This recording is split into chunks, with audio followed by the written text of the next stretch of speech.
ഈ നാമം ഉപയോഗിച്ചുകൊണ്ട് അള്ളാഹുവിനോട് വല്ലതും പ്രാർത്ഥിച്ചാൽ ആ പ്രാർത്ഥനയ്ക്ക് അള്ളാഹു ഉത്തരം നൽകുന്നതാണ്. ഈ വാചകം ശരിക്കും ശ്രദ്ധിക്കുക സഹോദരങ്ങളെ. എന്താണ് നബി സല്ലല്ലാഹു അലൈഹി വസല്ലം പറയുന്നത്? അള്ളാഹുവിൻ്റെ അഅ്ളമായ ഇസ്മ, ഉന്നതമായ ഇസ്മിനെ മുൻനിർത്തിയാണ് ചോദിച്ചത്. അങ്ങനെ ചോദിച്ചാൽ ആ നാമത്തെ മുൻനിർത്തി എന്ത് ചോദിച്ചാലും ലഭിക്കും. അതാണ് ഇദാ സുഇല ബിഹി അഅത. ആ പേരുപയോഗിച്ചുകൊണ്ട് ചോദിച്ചാൽ അള്ളാഹു നൽകും. വൈദാ ദുഇയ ബിഹി അജാബ്. ആ നാമം ഉപയോഗിച്ചുകൊണ്ട് ദുആ ചെയ്താൽ അള്ളാഹു സുബ്ഹാനഹു വ തആല ഉത്തരം നൽകുകയും ചെയ്യും. അപ്പോൾ ഏതാണ് ആ അള്ളാഹുവിൻ്റെ ഏറ്റവും മഹത്തായ നാമം? മഹാഭൂരിപക്ഷം പണ്ഡിതന്മാരും പറഞ്ഞിട്ടുള്ളത് ഈ സ്വഹാബി പ്രാർത്ഥിച്ചപ്പോൾ പറഞ്ഞ ആദ്യത്തെ ആ അള്ളാഹുവിൻ്റെ പേരാണ്. എന്താണ്? അല്ലാഹുമ്മ, അള്ളാഹുവേ, ഇന്നി അസ്അലുക, ഞാൻ നിന്നോട് ചോദിക്കുന്നു. എന്തുകൊണ്ടാണ് ഞാൻ നിന്നോട് ചോദിക്കുന്നത്? ബി അന്നക അൻതല്ലാഹ്, നീയാകുന്നു അള്ളാഹു. അപ്പോൾ അള്ളാഹുവിൻ്റെ ഏറ്റവും മഹത്വമേറിയ ഇസ്മുൽ ജലാലത്താണത്. മഹത്വമേറിയ നാമമാണ്. മറ്റെല്ലാ നാമങ്ങളും അള്ളാഹ് എന്ന പേരിലേക്ക് ചേർക്കപ്പെടുന്നു. മറ്റെല്ലാ സിഫാത്തുകളും അള്ളാഹു എന്ന പേരിലേക്ക് ചേർക്കപ്പെടുന്നു. അതുകൊണ്ടാണ് പിന്നീട് അള്ളാഹുവിൻ്റെ വിശേഷണങ്ങളാണ് പറയുന്നത്. അൽ അഹദ്, ഏകനാണ്. അസ്സമദ്, പരാശ്രയമുക്തനാണ്. അല്ലദീ ലം യലിദ് വലം യൂലദ്, ജനിപ്പിച്ചിട്ടില്ല, ജനിച്ചിട്ടില്ല.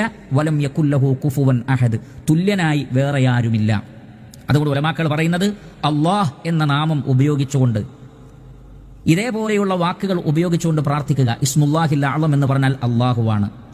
അതേപോലെ തന്നെ അതിനോട് ചേർന്ന് നിൽക്കുന്ന മഹത്വത്തിൽ പിന്നീട് അതിനോട് ചേർന്ന് നിൽക്കുന്നതാണ് ഈ ദുആയിൽ കാണുന്ന മറ്റു അസ്മാഇകൾ. ഉദാഹരണത്തിന് അൽ അഹദ്, അസ്സമദ്, അതേപോലെ തന്നെ അല്ലദീ ലം യലിദ് വലം യൂലദ് വലം യകുല്ലഹു കുഫുവൻ അഹദ്. നമുക്കറിയാം സൂറത്തുൽ ഇഖ്ലാസിലെ ആയത്തുകളാണ് യഥാർത്ഥത്തിൽ ഇവ. സൂറത്തുൽ ഇഖ്ലാസിന്റെ പ്രത്യേകത നമുക്കറിയാം. സൂറത്തുൽ ഇഖ്ലാസ് പാരായണം ചെയ്താൽ ഖുർആനിന്റെ 1/3 പാരായണം ചെയ്തതിന് തുല്യമാണ് എന്ന് നബി സല്ലല്ലാഹു അലൈഹി വസല്ലം പഠിപ്പിച്ചിട്ടുണ്ട്. ഏറ്റവും ശ്രേഷ്ഠമായ അധ്യായങ്ങളിൽപ്പെട്ടതാണ് സൂറത്തുൽ ഇഖ്ലാസ്. നിരന്തരം നമ്മുടെ ജീവിതത്തിൽ ചൊല്ലാൻ വേണ്ടി പ്രവാചകൻ പഠിപ്പിച്ചിട്ടുള്ള ഒരു അധ്യായം കൂടിയാണ് സൂറത്തുൽ ഇഖ്ലാസ്. കാരണം അതിൽ അള്ളാഹുവിൻ്റെ നാമവിശേഷണങ്ങളാണ് വിശദീകരിച്ചിട്ടുള്ളത്. അതുകൊണ്ടാണ് ഒരു സഹാബി സൂറത്തുൽ ഇഖ്ലാസിനെ സ്നേഹിക്കുന്നു എന്ന് പറഞ്ഞത്. ആ സ്നേഹം താങ്കളെ സ്വർഗത്തിൽ പ്രവേശിപ്പിക്കും എന്ന് നബി സല്ലല്ലാഹു അലൈഹി വസല്ലം പ്രത്യേകം പറഞ്ഞത് അള്ളാഹുവിൻ്റെ അസ്മാഉ വ സിഫാത്തുകളിൽ ഏറ്റവും ശ്രദ്ധേയമായതാണ് ഇതിലുള്ളത്. മാത്രമല്ല, ചില ആളുകൾ വന്നുകൊണ്ട് നബി സല്ലല്ലാഹു അലൈഹി വസല്ലമയോട് ചോദിച്ച സന്ദർഭത്തിലാണ് ഈ അധ്യായം അവതരിപ്പിക്കപ്പെടുന്നത്. എന്താണ് അവർ ചോദിച്ചത്? നീ പറയുന്ന അല്ലാഹു സുബ്ഹാനഹു വ തആല, ആ അള്ളാഹുവിൻ്റെ വിശേഷണങ്ങൾ ഞങ്ങൾക്ക് പറഞ്ഞു തരൂ. അപ്പോഴാണ് അള്ളാഹുവിൻ്റെ വിശേഷണങ്ങളായി സൂറത്തുൽ ഇഖ്ലാസ് അവതരിപ്പിക്കപ്പെടുന്നത്. അതുകൊണ്ട് തന്നെ അള്ളാഹുവിൻ്റെ ഏറ്റവും ഉന്നതമായ വിശേഷണങ്ങളും റുബൂബിയത്തിലും ഉലൂഹിയത്തിലും അസ്മായിലും സിഫാത്തിലുമുള്ള അള്ളാഹുവിൻ്റെ ഏകത്വത്തെ സ്ഥാപിക്കുന്ന വിശേഷണങ്ങളാണ് ഈ പ്രാർത്ഥനയിൽ നാം കാണുന്നത്, ഈ വിശേഷണങ്ങളിൽ നമ്മൾ കാണുന്നത്.